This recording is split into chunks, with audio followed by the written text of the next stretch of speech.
Hello, everyone, and welcome back to the After the Frame podcast. My name is Malik, and I'm joined, as always, by. Hi, I'm Matt.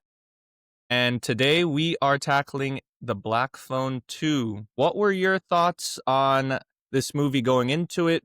Were you a fan of the first one? What were your overall thoughts on it? Well, I was a big fan of the first one. It was a pleasant surprise because I remember going in when it came out, and I recently rewatched it in preparation for the sequel, and both times I was a big fan, and I was pleasantly surprised with what we got. I don't want to give away too much, but I significantly prefer the first one to the second one. I thought the second one had a handful of good moments, but there was quite a bit of space in between that where I was just but I'd be curious to see kind of where your thoughts are. Because I there is a significant gap for me between the original and the sequel. We can talk through it, see what we liked and didn't like. Gotcha. Yeah, for me, I also rewatched the first one this year. I had seen the original in theaters when it came, what was it, 2021, I think, when it came out. Yeah, I can't say that it's like I don't want to say I'm not a fan of the first one, but I didn't understand the hype then, and I still don't really understand the hype now. Because a lot of the people, you're not the only one that I've talked to after seeing the second one, they also prefer the first one. But for me, and we'll get into it, this one just gave me more of what I want from a horror movie. And at the end of the day, these are meant to be horror movies, and that first one didn't do it for me. It was interesting and a unique concept, which I really like. And obviously, all of the concepts still carry over into this. But this movie, to me, does exactly what a sequel needs to do. Grows the world, the universe that they're in. You learn more lore about the characters. And I thought that this one had a little bit more jump scares and like I was more interested. I think I have them rated similarly. Like the first one is still a good film, don't get me wrong. But this one, I think I just walked out the theater just enjoying it a little bit more. The characters have obviously grown up and they have matured and everything like that. So you see the differences in their acting as well. The acting was great in the first one. It's still great in this one. Then you have like a Hollywood legend like Ethan Hawke coming back as the grabber from the dead. And but yeah, I mean, we can get into it now. Let's go into the things that worked for us. I kind of already touched on it. The first thing for me is the lore. I really loved how the grabber, everything is set on this like camp, and you're learning as you go that the grabber basically went to camp with the children's mom back in the day. The mom also had the same ability as the daughter.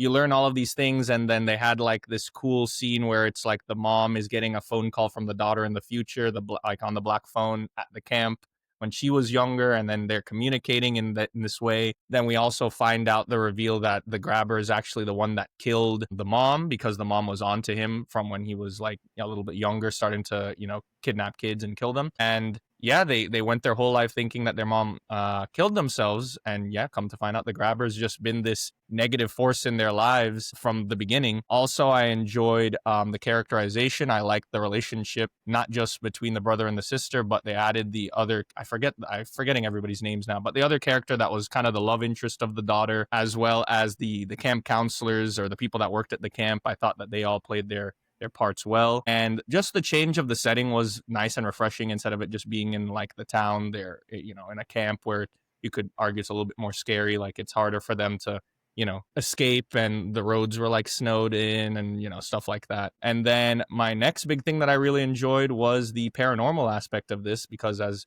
most people that would be watching this or listening to this would know, the grabber was killed by Finney in the first one. So in this one, yeah, it's basically now they're communicating through the black phone to the grabber and some of his victims from the camp way back in the day. And yeah, I enjoyed that more. And he's like attacking the daughter, or the sister, I should say, in she can't like see him. It's just the more paranormal thing just worked for me a lot more. And I wanted to touch on the two main characters acting. I thought that the daughter, do you remember the character's name? I'm blanking on it. Pull it up. Yeah. But she very good. I thought like she was the de facto star of this movie. The first one dealt more with the brother, and now this one was her. But yeah, I thought that both of them acted well. And then obviously you have Ethan Hawke in there doing the same thing he was doing in the first. Gwen. Gwen, that's right. Well, yeah, her character and that actor, I thought that all of the acting between them two, and then as I said, Ethan Hawke, wonderful. Same par, if not better than the first, in my opinion. And I recently found out that she is actually real life sisters with the little girl from Megan. I didn't know that they're Oh, sisters. I Yeah. didn't know that. So yeah, that'll do it for my positives. I didn't want to, touch on, the cinematography still keeps up, the script, the directing, all of that stuff. So those were the specific positives. So, what were yours? Yeah, I've got a couple key bullets here. So, firstly, for me is funny enough the visuals and the atmosphere. The film looks fantastic. It kept that grimy, nostalgic tone from the first film between the grainy texture, the muted color palette, and that like unsettling suburban like darkness type setting that to me made the original feel grounded. And the production design is still strong with some haunting imagery and really just smart lighting choices that kind of helped capture the eerie, quiet unease before something sinister really happened. Second for me was the concept and continuity that they rolled with.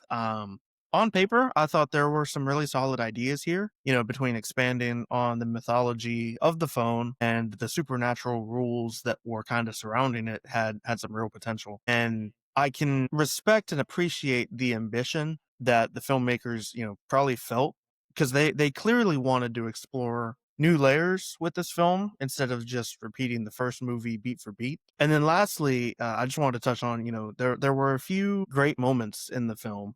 There are flashes of what made the original so gripping. There were, a few tense sequences that land, some clever sound design moments, and ultimately a couple scenes where you feel that claustrophobic tension return that was I thought was outstanding in the first one. And when the movie, really hits its rhythm, it's genuinely pretty eerie. Those isolated moments that you're in remind you how good this world, can be when it leans into that suspense over spectacle. Okay, yeah, I can agree with that. Well, what were the things that didn't work for you? Is that a longer list? It is a longer list. Okay, I probably have a longer list than you. I only have one thing that truly didn't work for me. I have five. Okay, go on then. So the first thing for me ultimately was the lower stakes, and lower stakes account for lower tension, in my opinion. The biggest problem for me was there was no real fear driving this one. You're not worried for the characters the way you were in the original. Ultimately, I thought the script just bends over backwards to justify why we're back in this world. And in the process, I thought it undercut the emotional weight that the first movie built. And in my opinion, when a horror film really lacks those genuine stakes, every scare just starts to feel empty. And that's exactly what happened here, in my opinion. Next up, the story logic and just some confusion on the overall rules. On one hand, the mythology, expanding that mythology is a strong point, but also the movie finds a way to muddy it. The rules that were clear and chilling in the first film are suddenly just flexible and unclear. And it does try to expand that lore, but instead I ultimately took away, that it raises more questions than it answers, and not in a fun, mystery box type of way. And as a result, you get these moments that should feel intense or meaningful just felt confusing. Did you have like specific examples of like how you felt with that? So I didn't jot anything down, and I would have to probably like fast forward through the whole film, the original film. Hmm. But I recall there being circumstances with the black phone in the first one. Like you could only talk to, at certain times of the day or something, or like you could only be contacted between this window and this window. Somebody had to contact you, something like that. Mm. And it from my since I rewatched it 2 days before seeing this, I was like, oh yeah, I remember that. And then whoosh. I don't remember that. I haven't rewatched that first one in a few months, so I'd have to watch it again, but I didn't remember that being a part of it. So, Thirdly, for me, this one I originally didn't have it down as a negative, but then I kind of thought more about it, and I'm gonna say character inactivity.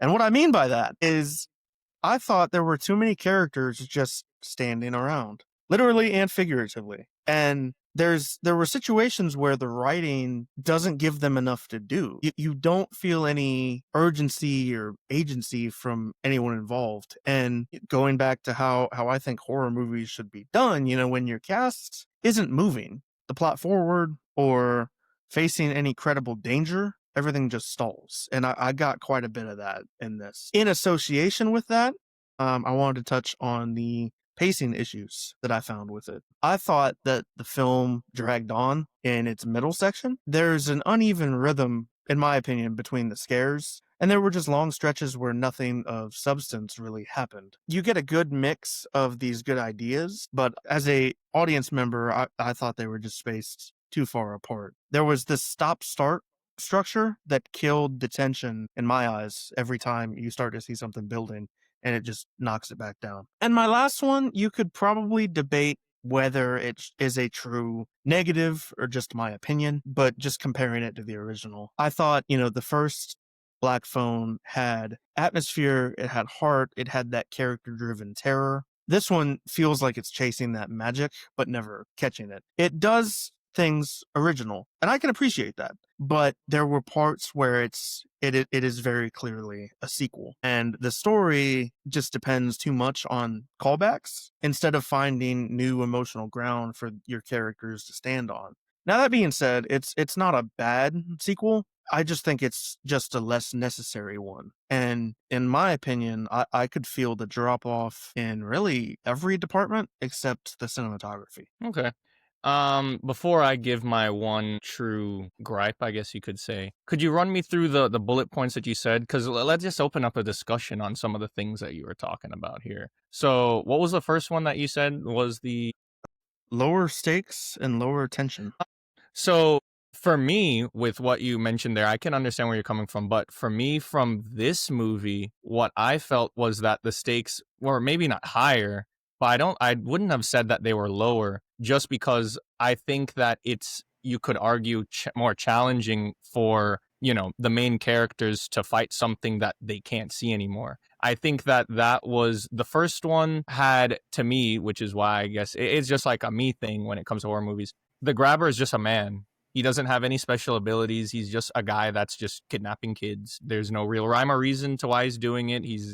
And then the movie in the first one, he just happens to have this black phone that people can communicate with the kids that he's killed, which never really gets explained more in this one, which is one of the big issues that I had in that one is like, he doesn't, you know, it would have been nice to maybe in this movie see that he also has the same abilities as Gwen and the mom or something, and that's why he had the black phone. That doesn't get touched on. But yeah, the sheer fact that he's already dead, and then that whole scene where he's like attacking Gwen and she literally can't see him and she's just getting flung around and everybody at this Christian camp thinks she's like possessed. To me, I was like, I think that makes the stakes even higher a little bit, just because it's like, yeah, like what do you do then? Like Finney literally couldn't help his sister, which was a big driving force for I felt his character. He was just in so much trauma and having like flashbacks of all these things that happened to him, because obviously he was a kid when the first one happened, and it's obviously a traumatic thing. So I felt that's why I find it interesting that you said that. But like to me, I felt like that the stakes were, as I said, like you maybe not say higher, but like either the same or like maybe even different, just because now you're dealing with an entity you can't see, you can't reason with. It's not like they could just have the police come and shoot him. Right. So that's what I just wanted to touch on with that one. Then I can go on to the thing that, as I kind of was already touching on it, that didn't work for me was that it started to have inklings of, like I said, building the world and giving lore, tying in stuff with, the mom and how she was killed by the grabber and everything's connected. I really like that. But my big issue from the first one was, like I said, the grabber is just a guy doing it just because he's doing it. I really wish that this film, or I thought that this film had the opportunity to expand on, you saw the grabber when he was younger and he was at the same camp as the mom. And I wish that maybe they could have given the grabber a little bit more something. We could have gotten the backstory to that, because that's always just been, I guess, my big gripe with the franchise as a whole is that if I can't really understand what the villain's doing and why they're doing it, then I'm just like, okay, it's just people doing things, which is why I think that the first movie to me, I guess I didn't understand the hype because the villain I was just like, oh, well, he's just kidnapping kids. We don't learn anything more about it. And, just following into that, the same thing I was just saying about the phone. We don't really find out where these phones come from, why they work the way that they work. We don't get any bigger backstory on why it's a black phone, why it's a phone, why it, you know what I mean? I thought that the movie kind of, focused in more on things than that were to me not as important when they could have been fleshing things out that would have, made even the first movie seem a little bit better in retrospect. So that was the big thing for me. I thought that that was a big missed opportunity for them to flesh things out with, as you said, like the rules are very confusing with the phone, how it works. And, you mentioned it's a certain time of day and who can talk into it. And, they could have made things a little bit more clear cut, but maybe that's not what they wanted to do. So, but yeah, that's basically my big thing. But yeah, that's everything else I thought was basically on par with the first one, but that one I was a little upset that we didn't get a little bit more of the grabber's backstory. See, So that was one thing that I really liked about the first one is they kept his backstory kind of ambiguous. I will say, touching on the first one, I didn't really care for, and like I'm a big fan of the first one, mm, but I didn't really care for a lot of the drama in the movie. But I thought in the first one or in this one? in the In first the one, first one. sorry, Okay. I thought the director, Scott Derrickson, who also did the first Doctor Strange, I Hmm. thought he did a really great job of, like I mentioned, creating an atmosphere in the first one and carrying over to the second one. But he provided a really unique spin on some older like horror tropes that really kind of set the stage for Ethan Hawke's character, the Grabber, to really just come in and deliver a really fun, villainous performance. I liked the ambiguity and the mystery behind his character in the first one. I'm not super ultra disappointed that we didn't get more about kind of who he was and who he is and all of that. Because I liked that from the first one, but I can see your point when it comes to like a world building standpoint. Like, who is this guy? What does he do? Why should we care? Things like that. So Yeah. I get your point on that one. It's just a me thing because like a very popular horror franchise in Halloween, Michael Myers, just rubbish. Like to me it's just like what like I've watched all like the old ones and then I didn't really care for the new ones that they tried to do with, the Jamie Lee Curtis coming back. But for me it's like, yeah, if you just have a villain that you're just like, "Oh, well, he's just a kid that's evil and he's just killing people, but there's no rhyme or reason." And then when they tried to make those little spin-off movies or whatever to try and explain it, the one with fucking what's his name, Paul Rudd shows up in one of the sequels, and they're trying to give the backstory, and then the backstory's no good, and it's dealing with all this. He's the embodiment of evil or whatever, and then you can't kill him. To me, it just like as an antagonist, it's not interesting, and that's just how it is for me in these horror movies. So those movies are iconic and everything. I've watched them all, but to me, it's like Michael Myers. To me, I'm like, oh well. I kind of see your point. I've seen Hmm. all of them. The original is easily far and away the best one. I And agree. then after that, I was actually a fan of the first one they did in 2018. Just got Hmm. like a reboot The Yeah, sequel also called Halloween. right. Everything after that is just kind of mid, but Michael Myers as a threat in the original and especially the 2018 one was pretty imposing. Oh yeah, But no, yeah, there's no doubt about that. maybe I'm just used to the ambiguity, the mysterious aspect, and it's not for everybody. I get it. Yeah, as I said, Rubbish is a little far. I think that Michael Myers is a villain. Yeah, I think it's bad. Like I don't like that. That's just me though. I don't think the movies are bad, but him as a villain, he's like one of my like least favorite of the popular, like the Freddy Kruegers, the Jasons, Chucky. He's like my least favorite of all of those classic horror monsters or villains, whatever you want to call them.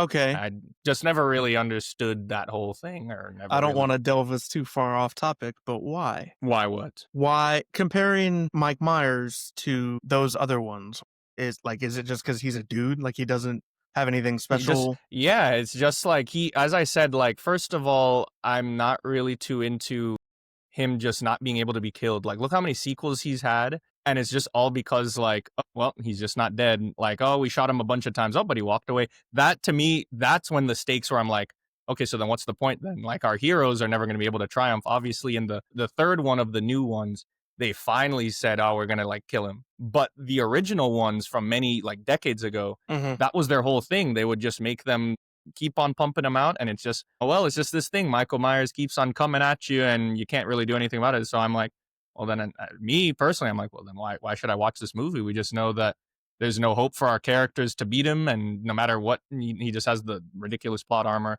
And then yes, he is just a guy. Whereas at least, as I said, like it doesn't have to be the most compelling reason, but Chucky, a serial killer, and he's dying, and he puts himself into the doll, and his whole mo is that he needs to do the same ritual to I forget the kid Andy to become alive. At least he has an mo. It's not anything compelling, but at least we know why he's doing what he's doing. Freddy Krueger, the kids like bullied him and like fucking like set him on fire, so he's taking revenge on.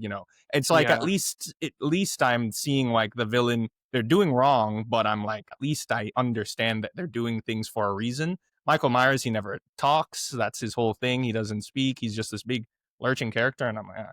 So that's how, I mean, not to the same degree, but like getting us back on track with the grabber. Watching the first one, I was like, yes, it's interesting and it has like, it's very unique, Mhm. just the concept of the black phone, and then the Gwen having the visions, and that I really liked. I think that was my favorite part about that's basically it was because of her helping the police to find Finney and to get the grabber at the end of the day. Yeah, like if it's just a villain that's just this guy that's just doing things just because it's like, why is the grabber grabbing kids? Just because he wants to grab kids and just kills them? I'm like, it's not so interesting. I mean, there's people like that in this world. I get it. Like it's not mimicking reality. There's people that literally do things for no reason. But in a cinematic setting, I prefer not to have that in a villain. But that's just me though. Okay. Fair Yeah. enough. So yeah, any final thoughts before we give our ratings? I know we kind of went off on a other horror movie tangent there, but Hey, it's spooky season. That's allowed. there you go. I mean, I guess, if I had to sum my thoughts up and then kind of give my score out, really just a final verdict. I mean, the Black Phone 2 is not a disaster. To me, it was just a step down from something that worked really well the first time. It looks great. It has moments of tension and the ideas are there. But to me, without those strong stakes or really a character focus, the scares didn't hit as hard. And to me, it's proof that not every horror story needs a sequel. Sometimes the mystery is better left hanging on the line. No pun intended. No, I 100% agree. I remember seeing the teaser trailer for this, and I immediately was like, well, "Why are we having a sequel? He's dead. The grabber's dead. What are we gonna do?" I mean, they still have him in this. But yeah, my final thing is that I feel like in this movie had, at least towards the end, it had like its touching moments still. With the daughter Gwen being able to still communicate with her mom. As I said, the characters, to all they knew, like the dad like walked in on her hung. We didn't know it was actually the grabber until this movie. And they go their whole life thinking that their mom had, they're told that she was this freak and she basically was like unwell, and then she ended up killing herself. But that's not true. And then like now that shapes their whole different way of looking at things and being able to, just thinking about it, it's like if you've ever lost someone, being able to find like have that one last phone call or be able to still talk to them. I thought Mhm. that scene at the end where Gwen was like crying on the phone with her mom was very touching. A few people in my theater were crying. So yeah, it still had the emotional impact for me. I just enjoyed it slightly better than the first one. Although I think that both of them are both like good movies. I wouldn't call them great, but both good. And yeah, I wish that it just expanded more, but who knows if I hear that this franchise is doing pretty well. I think the second one is making back its money already, like that first day. It's a pretty cheap budget, I think it was. So they might, how these movies are, they might make a third one. Who knows? So we'll see. But yeah, what did you end up rating it? So I gave it a 6.3 out of 10. Okay, we're not too bad. I gave it a 7.1 out of 10. I think I can actually look back and see exactly what I gave the first one as well. I watched it As earlier and I can rated I. it. Let me see here. I feel like as soon as I say my number, you're going to be like, oh, wow, it all makes sense. Or you're crazy. Lower that number. I gave the first one a 6.9 out of 10. So basically like zero point 0.2 off for me. I gave the first one an 8.8 out of 10. Very fair. As I said, like that's why I guess like that's what majority people say. And then like I went into it and I was like, it just didn't work, or a lot more things just didn't work for me on the first one. Maybe one day we can do a retro review of that one. Yeah. like we did for Jaws, and we can talk about it more there. But yeah, that's our review of Black Phone 2. What would you say? I personally say that if you enjoyed the first one like you did, and I don't want to say that like I enjoyed the first one. I just think this one was I enjoyed the second one more. But you enjoyed the first one like us, I would recommend that you go and watch it in theaters. It's not necessarily a streaming movie, but if you're not big into the franchise or anything, then I guess streaming. But yeah, Yeah, I agree. I mean, if you saw the first one and enjoyed it, go check it out in theaters. Unless you miss it, then feel free to stream it. I wouldn't say it's a must stream. If you haven't seen the first one, even though I strongly recommend you do. But if you're a fan of the genre or even Ethan Hawke, go check it out. yeah, yeah, I agree. Plus, I just like the fact that like Blumhouse, because I think like Blumhouse is making like pretty decent movies these past few years. So yeah, if you can go out and just like you see it in theaters, it just puts more money into a studio that actually seems like that they give a shit about the movies that they're making for the most part. Hmm. I mean, they have their couple stinkers like Megan 2 and whatnot, but for the most part, I feel like they care about the horror movies that they put out, and I can't understate this enough. I feel like this year we've been blessed with great horror films. We've reviewed a few of them already. Yeah, all right. This movie cracked my top 15, and I have like two horror movies in my top 5 of the year. It is not in my top 15. Yeah, you've seen a lot more movies than I have, so I don't doubt Yeah, it. I'm curious what as we get closer to the year, what overlap we'll have. Yeah, we'll see. Right now, I'm sitting at seeing, I think it's 39 movies in theaters. Let me look. No, 38 movies. And then hopefully I'll do 39 and 40 this weekend. That's just in theaters. Okay. Yeah, yeah, yeah, yeah. I've I've Anything, yeah. I've included anything that just released, like, whether that's through Hmm. streaming or Streaming or whatever. Yeah. whatever. So, Yeah. okay. Cool. Yeah, that's just in theaters. So, yeah, I have a separate list for that, and then I'll put them all together at the end and everything. So, but yeah, that's our review. We will be putting out on social media the next film that we're going to review. We still have to just talk about what it is. At this point, it might end up being, Wicked that's coming out in November. I don't know any other big things that are coming out in November other than the Wake Up Dead Man movie, the third of the Knives Out. They come out different weeks. And correct me if I'm wrong. I think the Wake Up Dead Man, is that just straight to Netflix or is that select theaters or So, I think something? it's got a theatrical run in Okay. November, like around Thanksgiving. And Okay. then Perfect. I think after Thanksgiving it'll go to Netflix. So, Netflix. it releases November 20th, which is The I think a Wednesday. Wednesday, I was about to say. When is It's Let me look at my calendar. It's sometime. It might it's be the week before. of. It's the week of. It very Mhm. well could be. Okay, so month. Remember. So Thanksgiving. It comes out the day before Thanksgiving. Oh, So it's the Wednesday. Okay. they're That makes giving sense, yeah. families the opportunity to go see To it, go and see it, then yeah, makes sense. I'll probably end up doing that. I probably will too. Comes out on Netflix December 12th. Okay. I know that comes out. Wicked comes out. The I week want before. to. I just looked it up. It's I want to say the Friday before, The I think. Running Man comes out early November. Ooh, I forgot about that one yet. Well, we wanted to see No, that. November's got some good stuff in it. So Okay, good. Yeah, well, we'll see. Yeah. Let us know in the comments or DM us on Instagram if you have any suggestions. We're always open to talking with you guys, engaging with you guys, or hearing what you guys have to say. But yeah, that does it for us for this episode. We'll see you guys next time. Bye bye. thanks for listening.